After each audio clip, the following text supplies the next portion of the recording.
ভুতুড়ে বিল আর নিম্নমানের বৈদ্যুতিক সরঞ্জামের ব্যবহারে দিশেহারা মেহেরপুরবাসী। অস্বাভাবিক বিদ্যুৎ বিলের অভিযোগ গ্রাহক পর্যায় থেকে দীর্ঘদিন ধরে আসলেও আমলে নেয়নি বিদ্যুৎ বিভাগ। বিভিন্ন সময়ে যেন তেন বুঝিয়ে দাম সারলেও সম্প্রতি থলের বিড়াল উন্মুক্ত করেছেন খোদ বিদ্যুৎ কর্মচারীরা। মেহেরপুর থেকে মাজিদুল হক মানিকের তথ্য ছবিতে ইমরুল কায়েসের রিপোর্ট। নগদের কাছে সব গ্রাহকই প্রিয়, তাই তো সারা দেশে ক্যাশ আউট চার্জ সবচেয়ে কম। মিটার দেওয়ার কারণে মিটারের বয়স যত বেশি হচ্ছে আমার মনে হয় তত বিলটা বেশি আসছে। এই মিটারগুলো যদি পল্লী বিদ্যুৎ না দেখে আরো বেশি বিল আসবে আগামীতে। আমরা গ্রাহক যারা তারা খুবই ক্ষতিগ্রস্ত হচ্ছে। শামীম রেজার মতো হাজারো গ্রাহকের পল্লী বিদ্যুতের নিম্নমানের সরঞ্জাম আর অস্বাভাবিক বিদ্যুৎ বিলের অভিযোগ। তবে কোনো অভিযোগ আমলে নেয়নি মেহেরপুর পল্লী বিদ্যুৎ অফিস।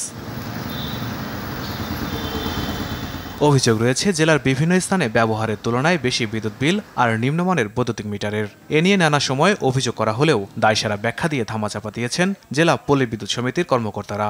সমস্যার কথা বিদ্যুৎ অফিসে জানালে বৈদ্যুতিক ট্রান্সফরমার, নতুন মিটার কেনা সহ নানা অজুহাতে গ্রাহক ভোগান্তি বাড়িয়েছে কয়েক গুণ। এই যে 3টি বিল হয়েছে ডবল, আমরা গরিব মানুষ, তো আমরা বিল টানবো কিভাবে? আগে যা ব্যবহার করেছি এখন সেই ব্যবহার করেছি। বিদ্যুৎ বিল নিয়ে যে সমস্যাটা, এই মাসে যদি আসে 400 টাকা, ওই মাসে আসে 800 টাকা, ওই মাসে যদি 800 টাকা আসে পরের মাসে দেখা যাচ্ছে 1200 টাকা। এই নিয়ে তো আমরা চরম দুর্ভোগে বা কষ্টের মধ্যে আসছে, দিন কাটছে। আমরা একই জিনিস চালাচ্ছি কিন্তু আমাদের বিদ্যুৎ বিল বাড়ছে, কারণটা কি? না খেয়ে থাকতে পারি কিন্তু বিদ্যুৎ বাড়া আমরা চলতে পারি, তাই বলি যে আমাদের পথে এইভাবে চাপিয়ে দেওয়া হবে, এটা তো ঠিক না।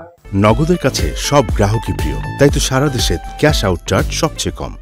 তবে এসব বিষয়ে দীর্ঘদিন অন্তরালে থাকলেও সম্প্রতি পল্লী বিদ্যুৎ সমিতি কর্মকর্তা কর্মচারীদের আন্দোলনে বাংলাদেশ পল্লী বিদ্যুতায়ন বোর্ডের গোমর তুলে ধরলেন এই আন্দোলনকারী। আর এই যে ডিজিটাল মিটার ক্রয় করা হয়েছে, এটা দামেও কিন্তু বেশি দামে ক্রয় করেছে, কিন্তু এর মান খারাপ। গ্রাহক হয়রানি বাড়ছে, গ্রাহকের বিল বেশি আসতেছে। এই যে রাবারের এইটুকু কি 11,000 প্রোটেক্ট হয়? এটা দেখেই বোঝা যাচ্ছে যে এটা 11,000 প্রোটেক্ট। এদিকে পল্লী বিদ্যুতায়ন বোর্ডের তৈরিকৃত মালামাল ক্রয় করে পল্লী বিদ্যুৎ সমিতিতে পাঠানো হয় স্বীকার করেন এই কর্মকর্তা। স্বীকার করেন তৈরিকৃত মালামাল অত্যন্ত নিম্নমানের। আমাদের আরবি থেকে ক্রয় করে সমিতিতে ব্যবহার করার জন্য দেওয়া হয়, যেটা আমরা গ্রাহক প্রান্তে স্থাপন করি।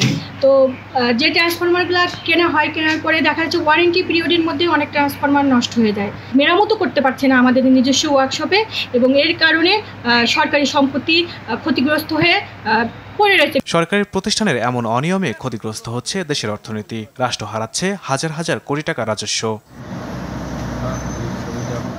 ইমরুল কায়েস, RTV।